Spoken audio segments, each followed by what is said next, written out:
नमस्कार. या ठिकाणी आपण कोरेगाव बिवर तालुका दौंड जिल्हा पुणे या ठिकाणी आलेलो आहोत. या ठिकाणी आबासाहेब कंद यांनी हा आपल्याकडून नांगर घेतलेला आहे 080. श्री फरतडे यांच्या शेतामध्ये आपण आलेलो आहोत. तर नांगराबद्दल थोडंसं फरतडे साहेब आपल्याला माहिती सांगतील.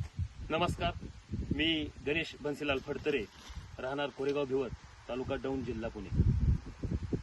एक गेल्या 15 दिवसापूर्वी एका क्षेत्रामध्ये या नांगराने नांगरट चाललेली होती. मी प्रत्यक्ष गाडीवर जाऊन त्या ठिकाणी उतरलो आणि नांगरट पाहिली. तर मला एक वेगळी नांगरट पाहण्यासाठी त्या नांगराच्या सहाय्याने मिळाली आणि म्हणून मी त्या ठिकाणी निर्णय घेतला. आबासाहेब कंद यांना विनंती केली की आपण हा नांगर घेऊन माझ्या क्षेत्रामध्ये सुद्धा एकदा नांगरणीसाठी या. तर आता प्रत्यक्षरित्या अशा पद्धतीने नांगरट झालेली आहे. आता हे माती जर तुम्ही पाहिली तर पहा की माती खूप चिकट आहे ह्या दिवसात सुद्धा.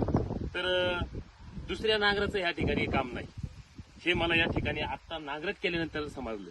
आणि म्हणून अशा पद्धतीने एक चांगल्या प्रकारची नांगरट, रानही व्यवस्थित धरलेलं आहे, म्हणजे जेणेकरून शेतकऱ्याला लवकरात लवकर ते रान त्या ठिकाणी तापलं जाईल आणि पुढल्या पिकासाठी रान लवकरात लवकर तयार होईल.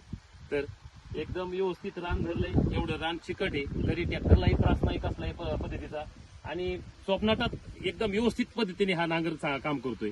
त्याच्यामुळं या नांगराचं, या कंपनीचं, काय लिमकन कंपनीचं नांगर आहे ना, त्या कंपनीचं पण मी या ठिकाणी धन्यवाद देतो. आणि हे शेतकरी पण माझ्या शब्दाला मान देऊन या ठिकाणी आले आणि चांगल्या प्रकारची नांगरट करून या ठिकाणी दाखवून दिलं की खरंच हा कंपनीचा नांगर खूप छान आहे. तर मी सर्व शेतकऱ्यांना विनंती करतो की एकदा ह्या नांगराची ट्रायल सर्वांनी घ्या आणि निर्णय घेताना इथून पुढच्या काळात भविष्यात या नांगराला पहिलं प्राधान्य द्या आणि नंतर बाकीच्यांचा विचार करा.